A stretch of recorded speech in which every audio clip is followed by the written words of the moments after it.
Hey, how you been? Hello guys, mga lodi.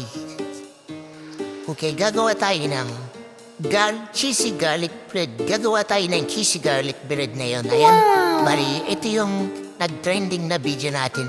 Kaya inulit natin paano yung complete na paggawa ng cheesy garlic bread. How to make easy cheesy garlic bread. Okay?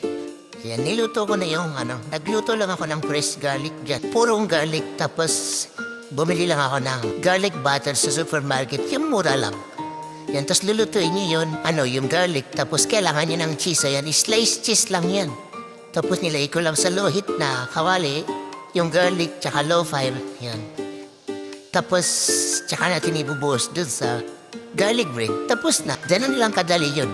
Easy cheesy garlic bread. Overload. Okay? Sayang na yung garlic bread natin. Naluto na. So, tas bubuhos lang natin yan. Ayan na yung garlic natin. Cheesy garlic. Tinutunaw ko lang siya. Melted.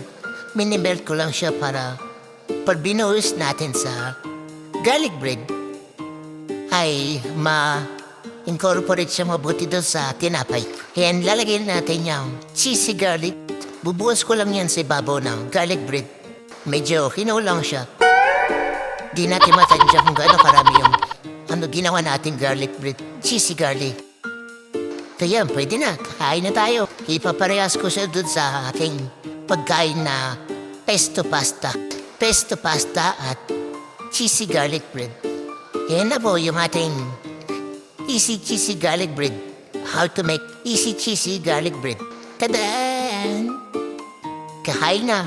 Yan yung aking pesto. Ginawa lang natin. Okay, kung humabot ka sa part na to, please subscribe. OC. OC is Australia. It means kasi tayo. Okay? Maraming salamat po. Thanks for the support. Like and share. Sa ulitin. Nom nom nom nom nom nom.